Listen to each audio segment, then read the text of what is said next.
Bienvenidos al programa Encuentros y Desencuentros, totalmente en vivo, a través de Starlight Radio, donde hablar de tus problemas puede ser el primer gran paso para resolverlos. ¡Comenzamos!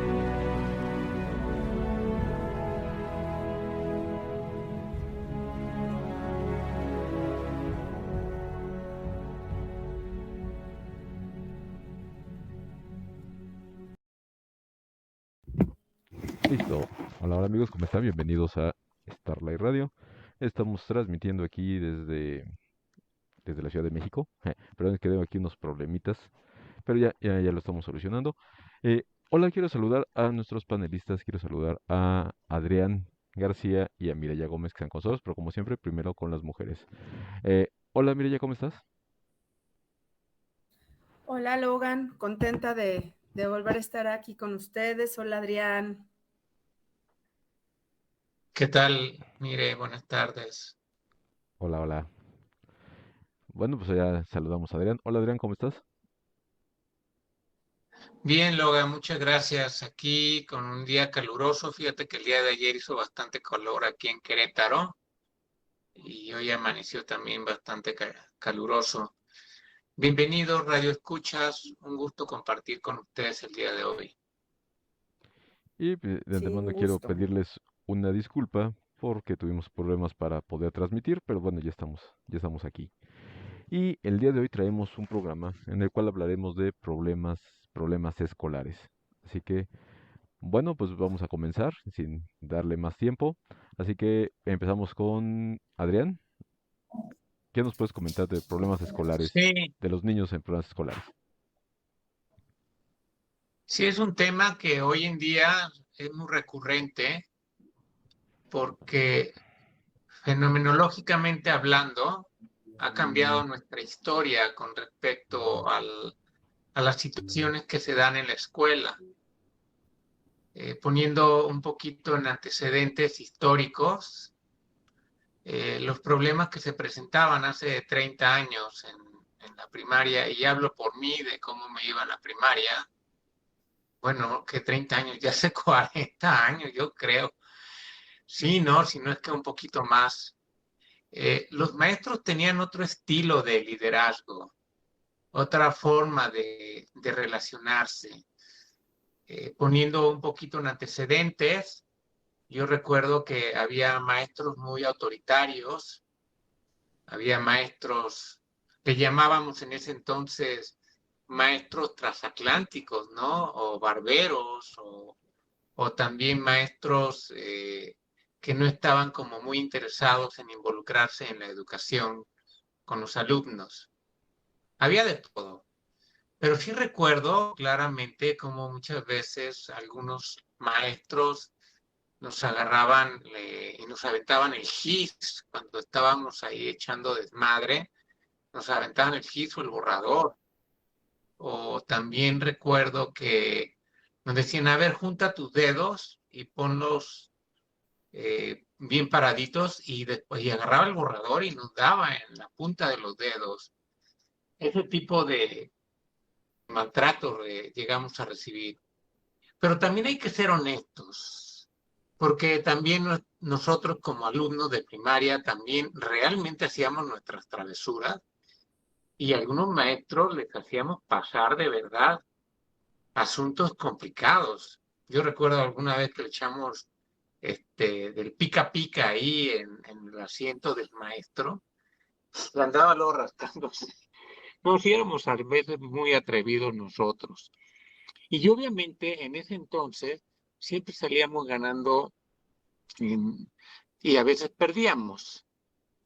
O sea, sucedía de las dos formas. No sé cómo viviste tú la primaria, Mireya, Logan. Sí, yo creo que aquí cada quien tiene su experiencia de contar. Pues para mí siempre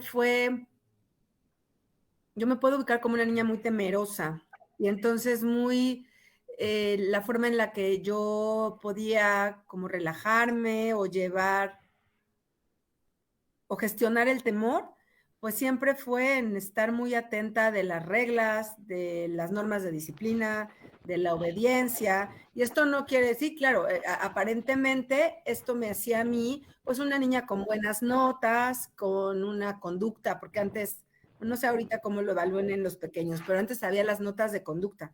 Pues una nota de conducta ejemplar, muy buena. Sin embargo, esto no quería decir que yo estuviera sintiéndome bien, que yo estuviera sintiéndome tranquila, que yo estuviera sintiendo en un espacio contenido, tranquilo para aprender. Y esto sin duda sí tenía que ver el carácter de la escuela en la que yo estaba, muy tradicional, con mucha exigencia. Ahora afortunadamente se han revisado planes de estudio, métodos pedagógicos que creo que contemplan más diferentes estilos de personalidad, pero antes era pues así es, ¿no? Te lo tienes que aprender y después lo tienes que casi recitar en el examen aunque no hayas comprendido. Entonces, pues sí, el ambiente era rígido, más también pues la situación de casa, pues me hacía, contribuía al miedo. Entonces yo comparto pues, con esta experiencia que muchos de los problemas, o a veces ni problemas, porque yo no tenía problemas de aprendizaje, pues tienen que ver con el estado emocional que tienen nuestros niños. Sí, en ese entonces. ¿Y Bueno, cuáles eran los problemas escolares más comunes en aquella época, Mireya? Pues fíjate que yo cuando era pequeña tuve un problema de aprendizaje que todavía se pone, bueno, está dentro del rango de temas de aprendizaje que se llama dislexia, que es invertir las letras como un fenómeno espejo. Me acuerdo en aquel entonces que tuve que ir a terapia de coordinación motora y me ayudó bastante, pero ahorita es parte y a veces niños que no pueden aprender a escribir o a leer es porque tienen este estilo de problemas. Igual que hay otros, ¿no? Como sí, se encuentra la dislexia, la disgrafia. La disgrafia es que hay especialistas que asumen que la disgrafia viene de la dislexia, de una dislexia pues mal atendida o no diagnosticada pronto, que es que los niños de pronto, pues ya un adolescente no entiendes nada, o sea, empieza a hacer un párrafo y hay palabras que pues invierte todas las letras, que son ilegibles. También otro problema Se las come. se las comen, ándale, ándale. Y pues hay otro que tiene que ver con el cálculo, con la dificultad de hacer cálculos matemáticos. Y bueno, hay discapacidad de memoria, de procesos auditivos, que a lo mejor aquí tú nos puedes compartir cómo te fue yendo con eso, pero que le traen una situación particular y difícil al niño en la escuela si no son diagnosticados a tiempo y si no se atienden. Y bueno, el conocidísimo y mencionadísimo TDA, que sin duda pues también entra dentro de los problemas de aprendizaje. Hay una dificultad de regular los impulsos y hay mucha hiperactividad, o sea, mucha motricidad. Sin duda, otra vez vuelvo a decir, y es de lo que no sé cómo lo veas tú, Adrián, pero van en conjunto del trasfondo emocional. Claro, eso es algo que no se puede descartar nunca. Siempre van acompañados de esas sensaciones emocionales, también asuntos familiares que hacen que ese niño no tenga la posibilidad de relacionarse adecuadamente en el medio escolar por Ajá, la sí, problemática familiar. Sí, sí, esto sí. es un hecho evidente. Hoy, ayer y mañana será. Tiene mucho impacto. El entorno familiar es el que te da realmente las bases. Tú, Logan, ¿cómo te fue en la primaria? ¿Qué problemas escolares observaste? bueno, pues yo realmente fui un niño muy, muy travieso. Y me castigaban a cada ratito. Incluso alguna vez estuvieron a punto de expulsarme por bailar encima del, del escritorio del maestro. Y estaba brincando encima del escritorio cuando llegó el maestro. Y pues en ese tiempo, pues los castigos eran un poco más físicos. Ya saben, sacarte al patio hincado con unos, ¿cómo se llaman estos libros en las manos? O como es tú te pegaban en las manos. O sea, hoy en día ya los profesores ya no te pueden tocar. Pero en ese tiempo, pues sí, como es el jalón de orejas, el jalón de patillas, que para que lográramos entender. Alguna vez hasta tiré el pizarrón, estar jugando, me recargué sobre el pizarrón de la escuela y se vino para abajo, ya tuvo que venir mi papá a pegarlo, con el taladro y unos remaches, ya lo pegó, pero sí, sí fui muy travieso. Yo también tuve problemas para aprender, pero más bien por lo travieso, ¿no? Me gustaba más estar echando relajo que estar en clases, ¿no? Digamos que terminé mi carrera a estirones y a jalones, pero pues realmente nunca me gustó estudiar. Hoy en día ya los estudios son más, ¿cómo decirlo? Más autodidactas con todo esto del internet. Me pongo a ver videos en YouTube, en Facebook, en cualquier lado donde pueda ver cómo se hace algo y he aprendido de mecánica, carpintería, electrónica. Bueno, he aprendido de muchas cosas aparte de mi carrera, que antes no había eso. Antes, si tú querías estudiar, pues tenías que meterte un curso, tenías realmente que meterte con alguna persona profesional que te enseñara las cosas y a veces los maestros no eran buenos. Decíamos nosotros que eran maestros que daban 10 minutos de clase y 8 de ellos llevabas tú dormido, ¿no? Porque eran muy pesadas sus clases. Hoy en día tú ya estudias a tu ritmo, ya puedes, pues meterte ahí a cursos, ya sea autodidactas o cursos con gente que te vaya diciendo cómo hacer las cosas, ¿no? O sea, ya ahorita ha cambiado mucho la forma de aprender. Ya no necesitamos que estar pegados como antes en el pizarrón o pegados con el maestro, como decía, con el chicotito, que te estuviera pegando y diciendo de cosas para que hicieras las cosas, ¿no?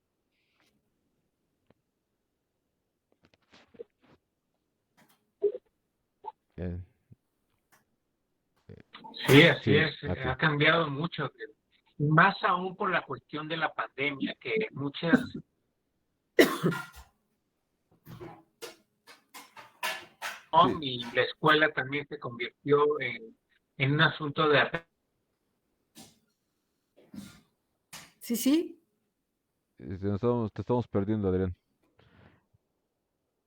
Sí, nos decía Bueno, de la sí, pandemia. se vuelve hablando de un la dislexia, a autodidacta. ver, ya regresó Adrián. Sí, es un fenómeno muy interesante. Sí, No, yo le quería preguntar a Mireya sobre la dislexia. Este, ¿Hay alguna forma de curar la aquí estoy. dislexia? ¿No me Sí, escuchan? Ya te escuchamos. Aquí estás.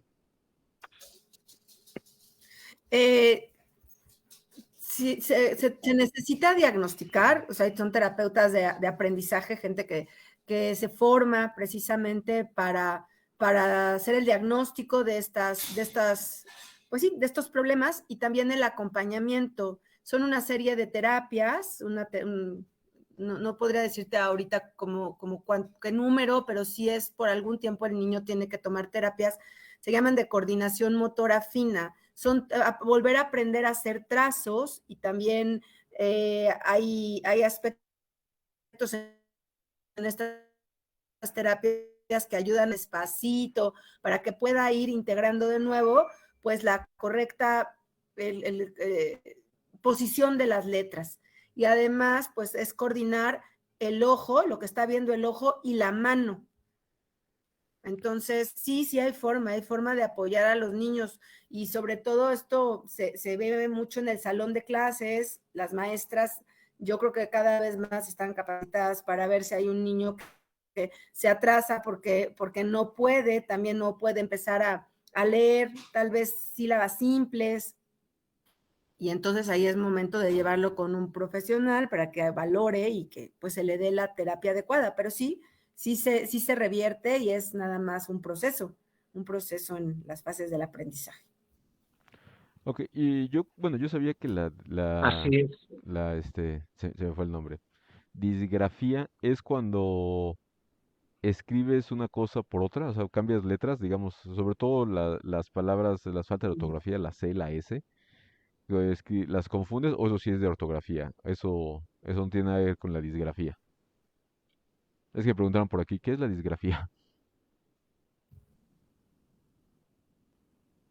Sí, es dificultad de escribir y mucho se ha visto que es a partir de una dislexia no mal, perdón, mal diagnosticada. es que sí puedes, o sea, escribir de veras palabras, brincándote letras, más que las faltas de ortografía, porque esto es asunto de otro rubro, es de veras que la palabra no se entienda porque te comiste letras, porque pusiste de más, porque cambiaste la mitad al inicio. O sea, sí, sí, no tiene que ver con la faltas de la C. ortografía, sí. Sí, de hecho, los encargados son los famosos licenciados en terapia del lenguaje, los que se encargan de este tipo de diagnósticos. Aquí lo interesante es cómo participa la familia en estos asuntos escolares. ¿Sí me escuchan? Sí, sí, sí, claro. Sí, perfecto. Fíjense que antes, hace un momento comentó Mireya de que ha cambiado la forma pedagógica de trabajar. Eso es cierto, se ha modificado y cada vez hay un poco más de escuelas que tienen el nombre de educación alternativa. Y esas escuelas cada vez aparecen más en nuestros mapas escolares. Y la gente ya está optando por este tipo de educación. Es una educación alternativa en donde generan un pensamiento crítico. No se trata nada más de lo que sucedía en nuestra época, que nos robotizaron la educación, es decir, simplemente nos enseñaron a memorizar las cosas. Te las aprendías y así tal cual te ibas al examen y tenías que responder de memoria las respuestas.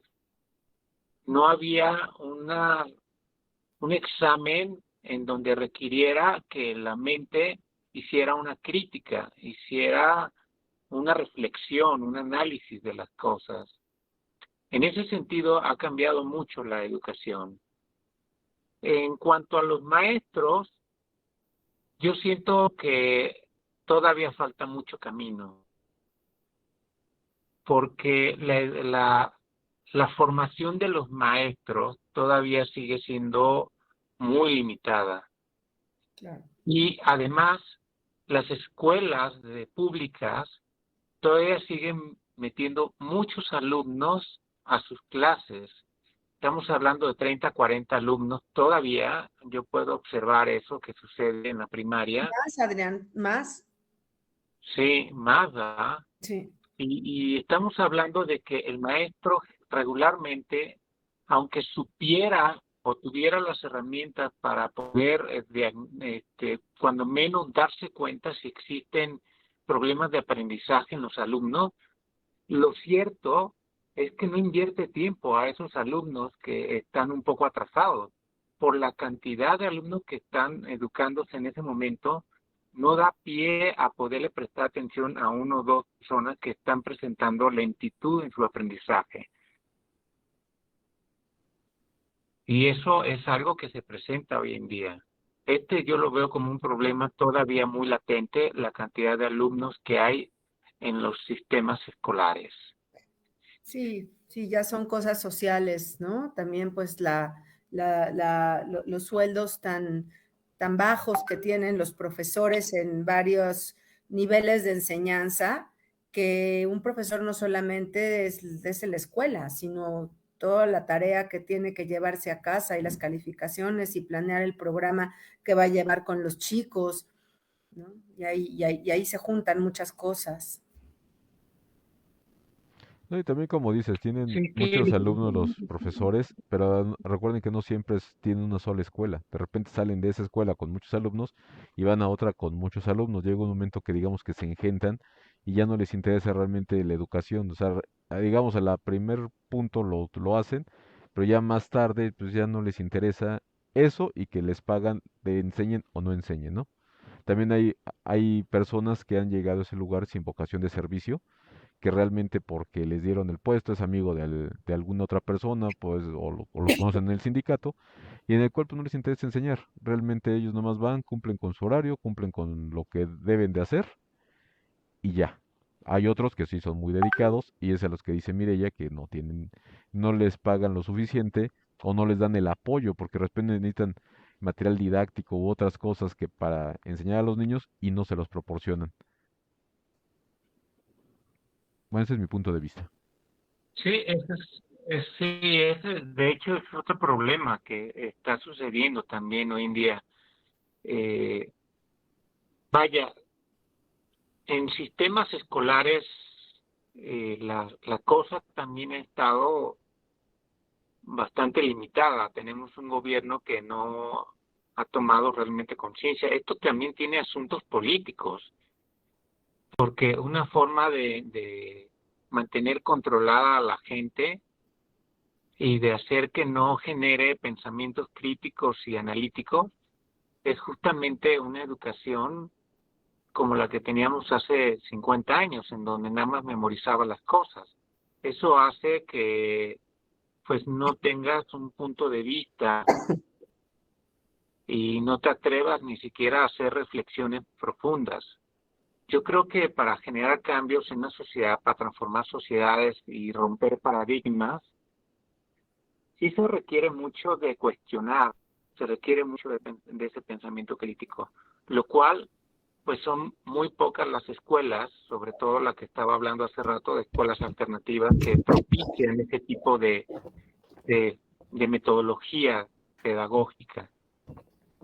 Entonces, yo creo que esto es una situación que puede llevar todavía muchos años de transformación. Y más si las personas que están encargadas en el rubro de la educación no invierten en la educación. Hace rato estábamos hablando de los salarios.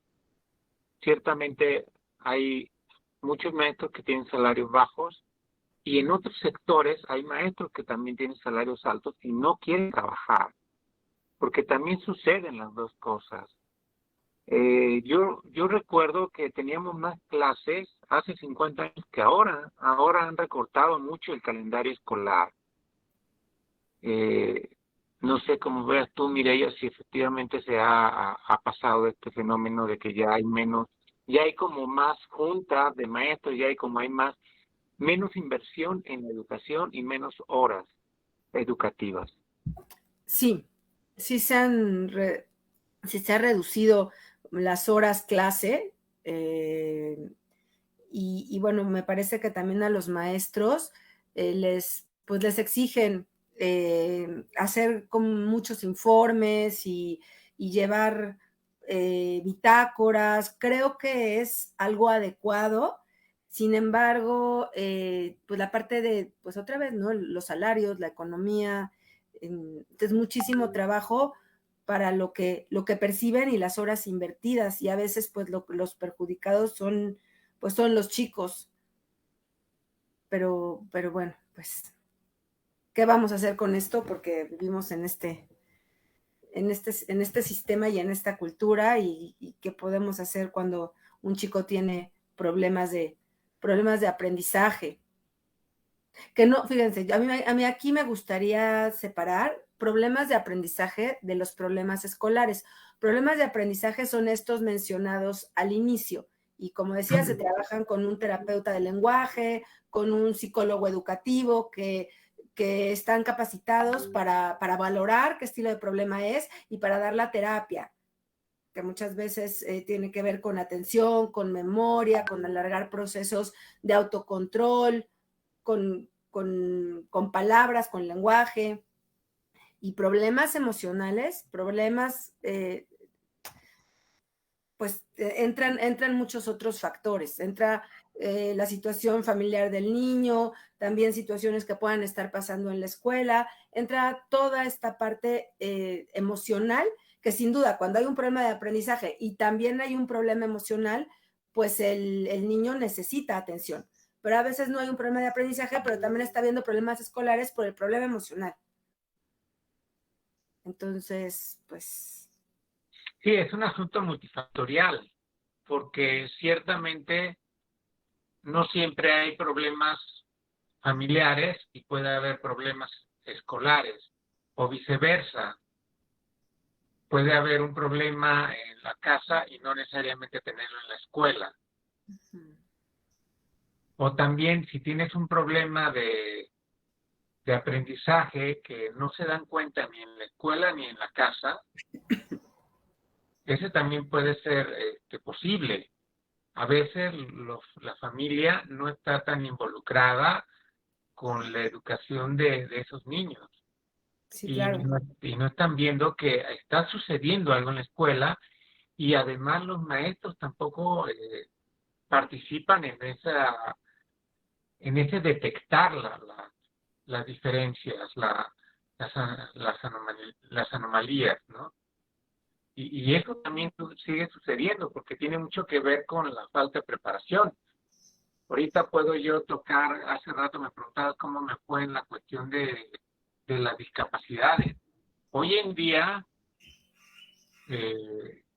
bueno, resumiéndoles brevemente, a mí me confundieron con discapacidad intelectual porque yo tengo una baja auditiva, digamos que tengo hipoacusia grave, severa, y eso hacía que no escuchara las preguntas y contestaba otra pregunta que no tenía que ver, daba otra respuesta que no tenía que ver con la pregunta que me estaban haciendo. Algunos maestros sacaron conclusiones de que yo tenía, en ese entonces se le llamaba retraso mental, hoy se llama discapacidad intelectual. Eso pensaban. Entonces ahí hay un mal diagnóstico. Ahí tiene que ver mucho también con la preparación de los maestros, que no tienen esa preparación, esa formación para poder entender.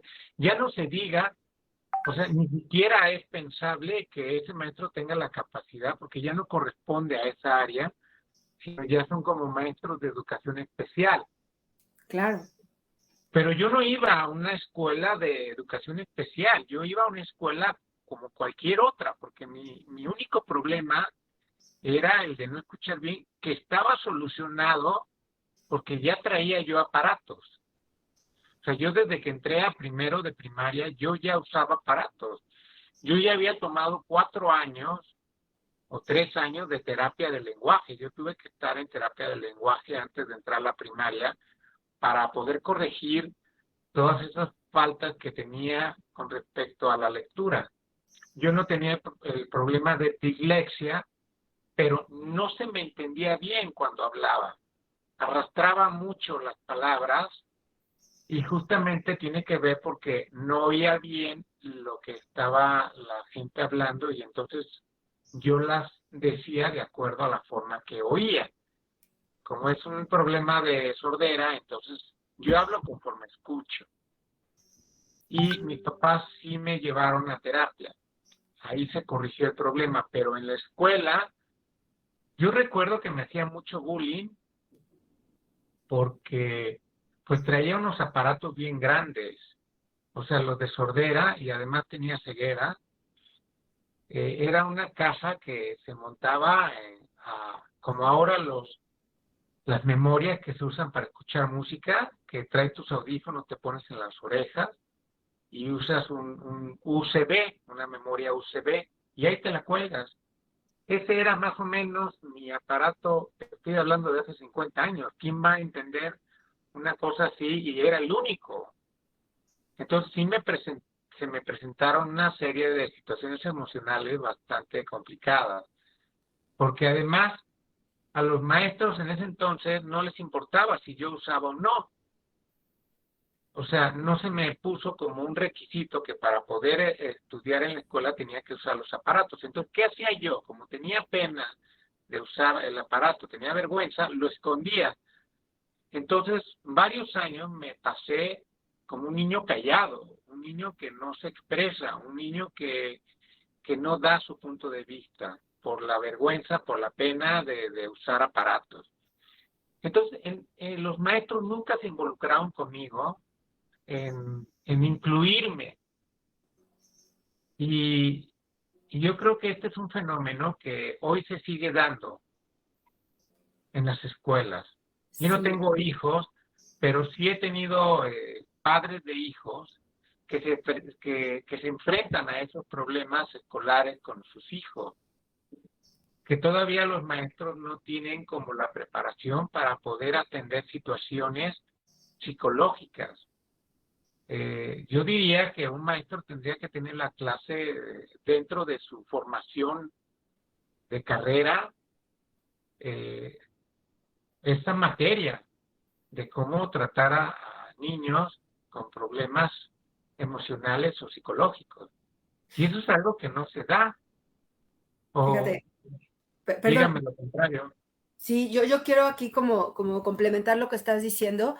Sí creo que dentro de las formaciones como docentes yo creo que está habiendo un poco más que cuando nosotros éramos chicos, pero sin duda hay un área de oportunidad grande para trabajar en esta adecuada detección y este adecuado acompañamiento primario, porque pues la escuela no es un espacio psicológico ni terapéutico, pero sí es importante que tengan esta formación en detectar y también saber dar un acompañamiento primario a los niños, porque creo que parte del lugar emocional y de la autoestima del niño con este estilo de situaciones se puede ver bien afectada a partir del acompañamiento que se le dé en la escuela y del adulto. Y en el primer caso, pues es la maestra que frecuentemente es quien lo está viendo en el día a día.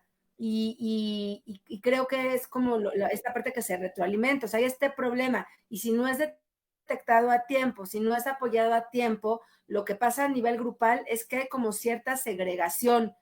Puede ser entre los mismos compañeros o de la maestra o los adultos que estén dirigiendo, porque tienen dificultad en entrar, en cómo se acompaña este niño.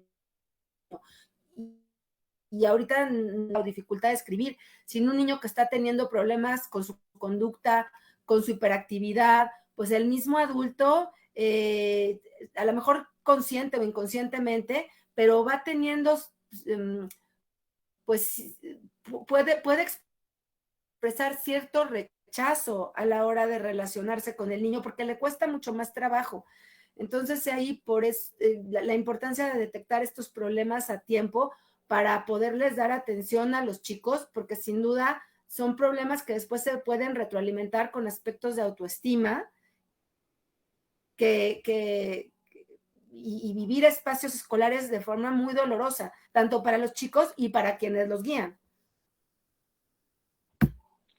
Claro. Y los papás, porque pues los papás no saben a veces bien qué hacer y también pues les generan emociones desagradables, pues de estar teniendo que ir a la escuela porque el chico tuvo una nota de conducta o porque el niño no se está sintiendo bien o porque llora en casa porque ya le hicieron o porque no lo juntaron o porque la maestra otra vez lo reprobó. Así es. Y es curioso que ahorita creo que hay una corresponsabilidad ahí entre maestros y entre papás. Y eso requiere de una buena comunicación entre ambas partes y una buena relación entre ambas partes. Yo siento, esta es la impresión, es un punto de vista personal, pero fenomenológicamente hablando, desde que salieron todas las leyes a favor de los niños se volvieron intocables. Hoy en día un niño ya es intocable por un maestro. Y yo creo que ahí en el fondo tiene su revés. ¿A qué me refiero con esto? Que como ya el niño es intocable ahora, ya se escuda de esas leyes para entonces ya no generar una educación primaria bien fortalecida, sino está construyéndose con defectos en el sentido de que así como yo ya soy intocable, entonces ya no tengo esa obligación de aprender o esa necesidad de aprender y puedo mal llevármela, ya no me involucro de la misma forma. Y esto es una situación que tiene sus agravantes, porque entonces se vuelve deficiente la educación, como ya no me pueden tocar, sí, me puedo dar la juerga que quieran. Sucede en algunos casos, aclaro, no es una cuestión generalizada ni que sucede en todas las escuelas. pero sí es un fenómeno que ya se está presentando, en que el niño ya puede hacer lo que quiere en el salón, y el maestro ya se le sale de control a todos los niños. Entonces, ese problema está existiendo hoy en día. Y también los padres se están desentendiendo, algunos padres desentienden, para aclararlo más específicamente, con respecto a la educación. ¿Qué quiero decir con esto? Que les están dejando toda la educación a la escuela. Los niños van a aprender a la escuela, no van a educar a la escuela. Y esto es un fenómeno que se está presentando hoy en día. En esa labor que tienen los padres de trabajar los dos, porque ya ambos trabajan, porque la situación económica es muy difícil, ya es cada vez más difícil que los padres asistan a todas las juntas de los hijos, y ahí como pueden se las están arreglando. Pero lo cierto es que están delegando la responsabilidad de educar a los hijos a la escuela, y la educación de los hijos sigue siendo responsabilidad de los padres. No podemos dejar la educación de los hijos a la escuela. Ellos van a formarse en la escuela, aprender a adquirir conocimiento, reflexión, pensamientos críticos y demás, pero no educarlos. Claro. Y Sí, eso ya se está malentendiendo hoy en día con eso de las nuevas leyes. totalmente de acuerdo, totalmente de acuerdo. La educación está a cargo de todos. Y sí, yo creo que yo también veo esto, que a veces es más fácil dejar en la escuela todo el paquete, porque ya se me salió en casa de las manos el paquete. Entonces tendríamos que abordar el problema desde antes, porque fíjense, dos de los problemas también que se ven mucho en el ambiente escolar es pues del típico niño que le llamamos el niño problemático o el niño mal portado, un niño con problemas de conducta y niños con problemas de manejo de autoridad. Es diferente, es un niño con problemas de conducta, a lo mejor sí obedece al maestro y por atrás de la raya, bueno, pues se le brinca, pero está molestando a los compañeritos eso es importante ver, o sea, mi niño se comporta mal con todos o se comporta mal solo con los pares, con sus iguales, o también no obedece al maestro, pero independientemente de que sean dos situaciones diferentes, estoy de acuerdo contigo, Adrián, que estos problemas pues muchas veces están gestados en la dificultad de contención en casa, en que también el tema de límites está lastimado en casa, o el tema del respeto está lastimado en casa, y ya nos vamos como a otro estilo de factores que tienen que ver con la crianza en casa, que pues solamente se expresan con autoridades pues de las de la escuela, ya no es con los papás, sino también con el maestro que me refleja otra autoridad en la escuela, o niños que les cuesta trabajo regular su atención, regular su comportamiento, pues porque tampoco en casa tenemos a veces mucho tiempo los papás para poder acompañarlos a que ejerciten esta habilidad, porque los periodos de atención, todos tenemos capacidad para tener periodos de atención y hay una normalidad, es decir, más o menos en ciertas edades todos podemos hacer que nuestra atención se quede en cierto periodo de tiempo en algo. Sin embargo, esto se ejercita de una familia a otra y se involucran factores diferentes como la tolerancia a la frustración, qué tan rápido, qué tanto en casa yo he ejercitado que mis hijos sean perseverantes, diciéndoles, pues no, tienes que acabar esta tarea para pasar a la otra. Lamentablemente, digo, no, este programa no va a salir exento, pero todos los aparatos electrónicos, pues en esto no son buenos ejemplos de que nos ayuden a ejercitar la atención y la tolerancia a la frustración, porque todo está rápido ahí. El estímulo está rápido, la gratificación está rápida, entonces pues son chiquitos que tienen ya temas en casa, pues que nada más los expresan en la escuela. Sí, es interesante lo que expones ahorita, Mireya, porque eso habla de que se están dejando cabos sueltos ahí y no hay manera de cotejar tampoco las cosas. estos padres que no están asumiendo las riendas en ese sentido o que se están expresando, porque el niño hoy en día está muy claro, el niño aprende por el ejemplo.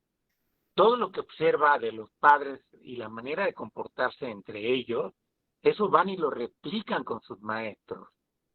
Y eso significa que la problemática familiar se puede manifestar muy claramente en las relaciones sociales de iguales o con los mismos maestros. Y esto es algo que se tiene que tomar desde casa.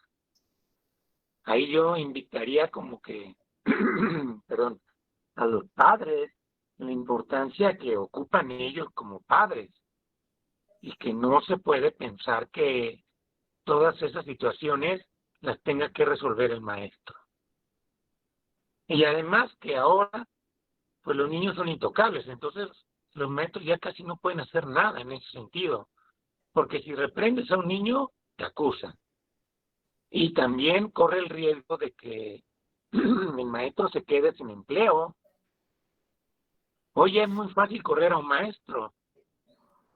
Claro. Lo pueden acusar 2 o 3 niños y ya, o sea, ese maestro, antes era al revés. Podías encontrar niños con mala conducta y ahora es muy fácil encontrar a maestros con mala enseñanza. Y a lo mejor ni siquiera tienen la mala enseñanza, a lo mejor es su estilo de enseñar, que no tiene que ver con el aprendizaje que pueda tener uno de esas personas. Yo recuerdo haber aprendido con un maestro con un estilo muy directivo y aprendí. Y también aprendí con un maestro que tenía otro estilo. Entonces, los estilos de enseñanza no tienen que ver en un impacto para el niño, pero la forma en que aprende el niño no está limitada con el maestro. Sí influye, hay una influencia. Yo recuerdo que hay algunas materias que me gustaron más, pues porque los maestros sentía que estaban apasionados con su materia. Entonces me podía gustar más esa materia, pero porque yo veía reflejado al maestro dar la clase con gusto, dar la clase con amor, con arte, con pasión, a un maestro que diera la clase por obligación, o porque debe de hacerlo, o porque estudió una carrera de educador y tiene que hacer un trabajo y lo hace porque está condicionado a eso. Creo que hay una diferencia ahí entre realmente enseñar con pasión, amor y arte, a enseñar por obligación, porque tú tienes que obtener dinero, tienes que sostener a una familia, y ahí cambia la cosa también. Esta es una situación también que se vive con los niños cuando están aprendiendo, y de ahí puedes tomarle cariño o no cariño a una materia, o descartar una materia por el tipo de maestro que tienes. Y esto se puede volver un problema también, porque eso dificulta también el aprendizaje. No solamente con fines didácticos ni con estilo de educación. La forma de enseñar también tiene implicación en qué tan capaz sea el niño o no de retener la información aprendida. Claro. Era como comentábamos que te Claro, vuelves autodidacta. Bueno, hoy en día ya te puedes volver autodidacta como decía, con todos los cursos de internet y todas las clases en línea que hay hoy en día. Bueno, quiero mandar saludos a la gente que se está comunicando con nosotros y nos están dejando algunos mensajes. Hay algunas preguntas, por ejemplo, Andrés nos pregunta que cuando el niño es buleador, ¿es por algún retraso en su aprendizaje, que se siente agredido porque no entiende, o es simplemente su forma de ser? También Luzma nos dice que ¿cómo se puede detectar un retraso en la educación, si es el niño o son los maestros que tienen ese retraso? Y bueno, saludos a Luis Ramos y a Pedro Torres, que también nos escriben por aquí, en el cual, bueno, Luis nos estaba diciendo de la agresividad que nos comentaba Adrián hace rato. Pues también dice niños armados, ¿no? Que hoy en día también ya podemos encontrar niños armados, no solamente en Estados Unidos, como ya es costumbre los tiroteos, sino también ya aquí en México, de repente a algún niño se les ocurre llevar alguna navaja, ya sea para amedrentar a sus compañeros. El otro día encontraron una granada, un niño llevó, no me acuerdo en esa me parece, aquí en México, no solamente en Tijuana, encontraron una granada, ¿no? Aparte de los niños que a veces se sienten incomprendidos, ya sea por el maestro o por sus compañeros, y llevan pistolas a la escuela, y acuérdense de lo que pasó ahí en Monterrey en un tiroteo, de un niño que le quitó la vida a su maestra y a dos niños más, y después se terminó suicidando, ¿no? Bueno, Luis Ramos nomás nos dice eso de que los niños muchas veces vienen armados, ¿no? Niños armados. Y bueno, Pedro Torres, como decía, dice que los niños aprenden por imitación. Si es que se portan así, es porque lo ven de algún lado.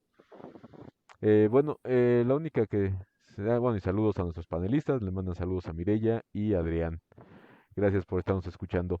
Bueno, ¿cómo se puede detectar el retraso en la educación?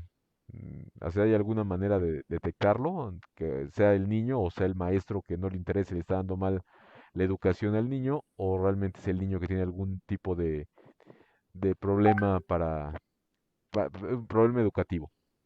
¿Quién quiere responder eso? Pues sin duda los temas de aprendizaje se detectan en la escuela. La mayoría de veces los detectan los maestros, las personas encargadas de pasar con nuestros chicos el tiempo de la escuela. Y es algo que se está presentando con constancia. No es algo que se presentó, pues porque una vez le fue mal en el examen, te digo, a lo mejor estaba cansado, con sueño, no, es algo que va con constante, o sea, el niño va teniendo esta situación que se presenta y se presenta y se presenta. Es decir, la media del grupo va tal vez logrando ciertas metas y él se queda atrasado. Entonces, en la escuela es el primer lugar donde se detecta, y la escuela, y yo creo que cada vez más sí está viendo este apoyo psicopedagógico, o tienen las escuelas un departamento psicopedagógico, y si no, pues es importantísimo que se tenga, porque entonces la maestra canaliza con este departamento al chico, y ya los papás pueden tener un contacto con la escuela a través de este departamento, donde pues hay un profesional que, aunque no sea experto en terapia del lenguaje o de aprendizaje, pero les comparte que a dónde tiene que ser referido el niño, que el niño está teniendo algunos problemas, que hay que valorar si es algo orgánico, si es que no está escuchando, son sus ojos, ¿no? Porque muchas veces hay niños que no ven y por eso no pueden acabar, no pueden escribir bien, y es un problema orgánico. Entonces, la psicóloga de la escuela es importante que canalice con el profesional que va a hacer primero una valoración. Antes de cualquier terapia tiene que haber una valoración para ver qué estilo de problema es. Entonces, no sé si por ahí iba la respuesta, pero es en la escuela, y porque el niño le están pasando cosas. A veces el niño no tiene buenas notas constantemente. O sea, ¿qué nos puede decir que un niño está pidiéndonos ayuda y necesitando atención? Su conducta. Y bueno, pues en la escuela, algo un parámetro que sirve para ver esto, pues son las calificaciones. En muchas de las escuelas todavía se usa la evaluación, y la evaluación tiene que ver pues con cómo rinde, cómo va con la media, cómo va con los compañeritos en relación. Y entonces, si nuestro hijo va muy bajo, pues sí podemos ver que posiblemente está necesitando una valoración y una atención. Bueno, aquí Luz me vuelve a preguntar, Exacto, me esa es dice la forma que, en la que se podría detectar. Yo coincido con Mireya que la escuela es la encargada, y además no se requiere de mucha ciencia, ¿eh? Poder detectar a un niño que va en relación a sus compañeritos, que va atrasado, sí es muy detectable. Yo creo que partiendo de ahí es como tener las antenas, los maestros bien paradas las antenas para rápidamente detectar. Yo recuerdo, en mi caso, bueno, mis papás ya se encargaron de meterme con lentes, y yo recuerdo usar lentes de botella, y entonces no tenía problemas de estar hasta atrás, pero porque yo ya traía el antecedente de mis papás, que me habían mandado al médico por todas esas razones que les he compartido. Pero hay muchos papás que no saben que sus hijos no alcanzan a leer. Y esos niños generalmente también pueden presentar un problema en sus calificaciones, justamente porque no ven. y en realidad no es un problema que tenga que ver con asuntos de pedagógicos didácticos. Es un problema que se corrige nada más con poner unos lentes y ya. Y ahí inmediatamente hay un cambio en sus calificaciones. Y eso es una cuestión que sucede hoy en día. Acaba de suceder con mi sobrino. Mi sobrino tenía dificultades para ver de cerca, para ver de lejos, perdón. Entonces se perdió mucha información y iba bajo en las notas y a veces iba alto. ¿Y saben por qué iba alto? Porque en esas materias justamente se ponía adelante. Entonces, ahí es algo chistoso, porque no era una constante ni era en todas las materias, sino nada más era en algunas materias en las que se le pasaba eso. Y curiosamente, en esas materias era en las que no se sentía a gusto con el maestro, entonces iba hasta atrás. En esas materias iba de calificación baja y en las materias donde sí le gustaba la relación con el maestro se iba hasta adelante. O sea, esa cercanía con el maestro le permitía ponerse hasta adelante en el pizarrón y ya podía ver.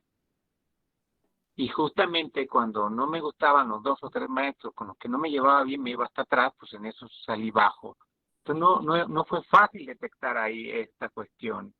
Porque además el niño nunca lo mencionó con la seguridad de que puedan ser apoyados por sus padres. Y esto es un asunto que corresponde a los padres resolver. Y además yo creo que tiene que ver con este aspecto que tú mencionas y también relacionado con los temas escolares. Yo sigo viendo que hay esta creencia de que no me puede ir mal en las calificaciones, que todavía le estamos dando, venimos pues de una cultura donde las calificaciones, estamos acostumbrados a creer que las calificaciones son como, ¿cómo lo podré decir? Pero como el reflejo al 100% de quiénes somos, de nuestra capacidad, de nuestra habilidad. Entonces todavía ponemos en la calificación muchísimo peso. Y cuando precisamente en la escuela, el miedo a una baja nota, porque muchas veces el problema, como hemos visto, se refleja en que el niño empieza a sacar baja nota por todas estas circunstancias de las que ya hemos hablado. Entonces el niño tiene miedo a ser regañado porque lo primero o de las primeras reacciones de muchos papás es, pues, ¿por qué te sacaste 6? ¿No? ¿Qué te pasó? Y a veces no se nos ocurre que lo que le pasa es que trae un problema emocional o trae un problema físico o simplemente no entiende y la calificación no es el reflejo total. Ya hablaremos, si quieren, en otro programa de cómo somos una sociedad pues todavía centrado en nuestro valor, nuestra capacidad, nuestra autoestima, en el numerito que nos ponemos, no solamente de cuánto sabemos, sino de muchas cosas. Pero yo creo que también el miedo a una baja nota hace que no se abran, que no se atiendan a tiempo estos problemas. Así es. Sí, Mireya, la verdad es que tienes toda la razón. Este tema de qué sucede cuando se sigue dando importancia a las calificaciones y que se vuelve un factor determinante en la formación del adulto, porque además es cierto, no podemos negar que hoy en día si tú quieres tener acceso a una universidad, pues agarran los más altos promedios. Desde ahí se empieza la presión. O sea, es una presión por todos lados para el niño. Es una presión por parte de la misma escuela que si quieres poder entrar tienes que tener altas calificaciones. Luego, en la casa también te presionan para que saques altas calificaciones. Y pareciera ser que está en función de que vales o no vales. Vale más una persona que saca 10 a una persona que saca 6. Imagínense hasta qué grado está sobreestimado es la calificación, que determina tu futuro. Y esto es algo realmente delicado, porque se pueden de ahí, y digo sin exagerar, cambiar destinos de las personas, nada más por el simple hecho de no tener buenas calificaciones. Claro. Entonces, esa sobreestimación que tenemos acerca de las calificaciones, que se vuelve un factor determinante para el futuro. Híjoles, qué peso tan grande para ese niño que está cargando. O sea, a mí sí me preocupa ese peso tan grande, porque además, ¿cuál es la reacción más natural que sucede? Pues se vuelve rebelde y manda a la fregada a la escuela por esa misma presión. ¿Quién va a querer, quién está a gusto cargando la presión de que tengo que sacar buenas calificaciones? Pues nadie. Entonces, ¿qué hace? Pues me vuelvo rebelde. ¿Qué hago? Pues me salgo de la escuela. Si hacemos una encuesta de niños que se salen de la escuela, muchos tienen que ver por la presión que están sujetos por las calificaciones que tienen que sacar. No logran soportar la presión. Y sí hay un alto porcentaje de esos niños. Así es. Bueno, vamos a Sí, y tener que ahí ir, lo bueno, mire, perdón, vamos a tener que ir perdón, no, rápidamente no. a comercial, bueno, a la pausa musical. Estamos a punto de terminar la hora. Estamos un poquito retrasados de todas maneras. Ahorita regresamos rápidamente, pero mientras los dejamos en starlightradios.com con música. Recuerden que nos pueden escuchar por Facebook Live y nos pueden mandar sus mensajes a los teléfonos 44 22 26 72 95, 44 20, 22 60 64 60 64 o sea el 55 49 76 99 22. Bueno, pues regresamos.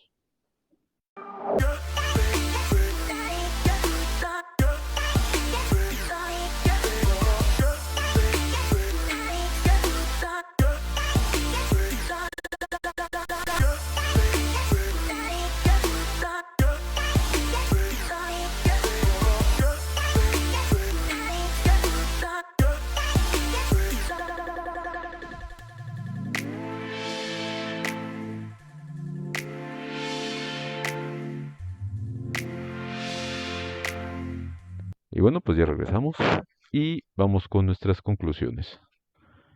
Adrián, se quedó una pregunta al aire que Sí, era, ¿cuándo son buleadores? ¿Es por algún retraso en el aprendizaje o solamente son agresivos los niños?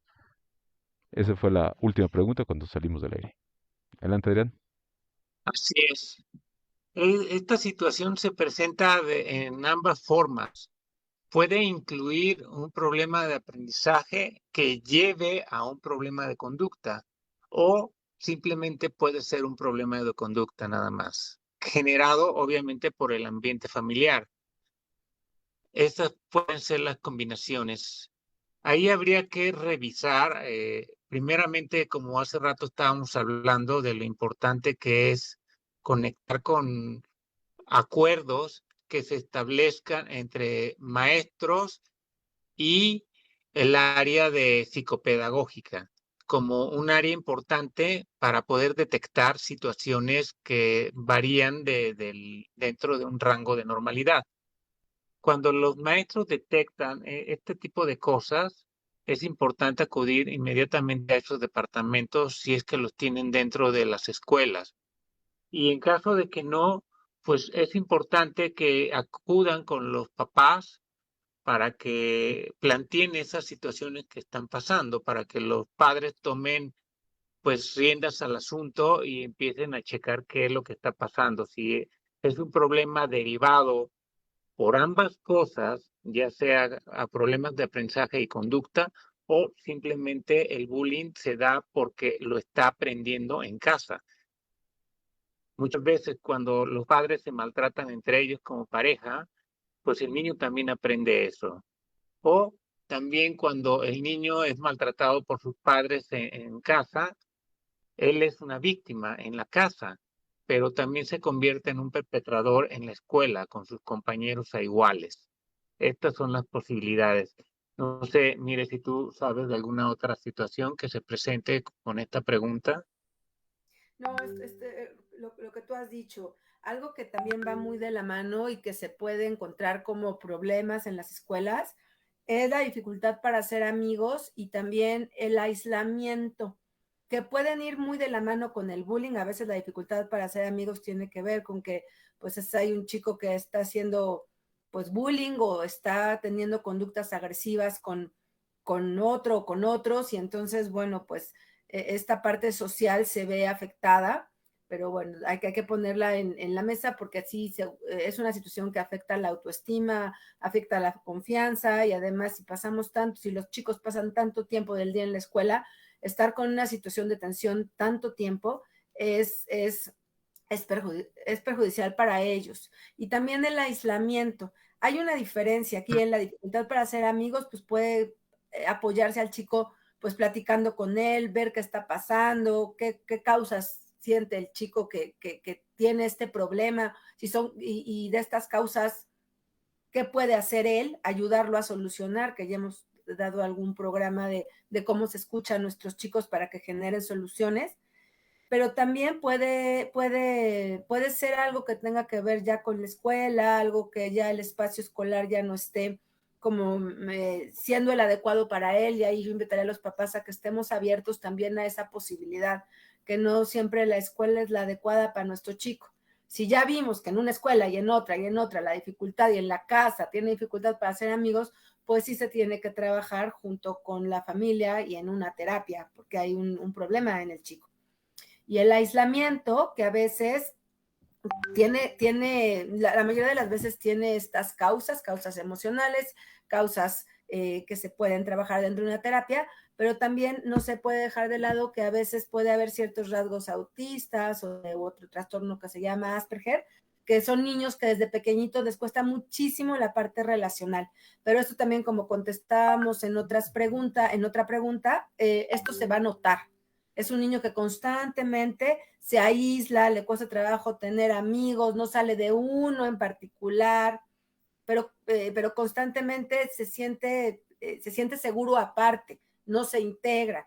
Entonces, bueno, nada más estar atentos. Fíjate que, pues el día de hoy, dimos como aspectos generales, ¿no? Haciendo un resumen de nuestra plática del día de hoy, manejamos como aspectos generales acerca de los problemas escolares, y pudimos detectar que hay de aquí se pueden desprender otros temas, y me gustaría como dejarle a nuestra audiencia un tema que pudiéramos tratar la próxima semana, porque de aquí deriva, fíjense, lo importante que es la situación de detectar problemas de aprendizaje, cómo enseñar a los padres a detectar problemas de aprendizaje también, y cómo involucrarlos. Ese puede ser un tema. Otro tema que tú sugieres, ¿cuál sería, Mire? Esta parte que tú comentabas hace un tiempo, hace unos momentitos del programa, que ¿por qué los niños son intocables? O sea, ¿qué hay en nosotros como adultos que los estamos formando en esta generación de padres en la que yo me incluyo, que hemos hecho a veces niños intocables? ¿Qué nos ha pasado en nuestra confianza, en las creencias con las que entramos a la paternidad y maternidad, con las expectativas que sentimos que se tiene de nosotros y también que nosotros tenemos de nuestros chicos, que no sentimos suficiente confianza para criarlos? ¿Por qué hay niños intocables? Puede ser un buen tema. Estos dos temas vamos a dejarlos así como le hacen en la tele. ¿Cuál película quieres ver? ¿Por cuál votas más? Entonces, vamos a dejar a nuestra audiencia que vote por estos dos temas, a ver cuál consigue más votos. ¿Te late la idea, Mireya? Me late mucho.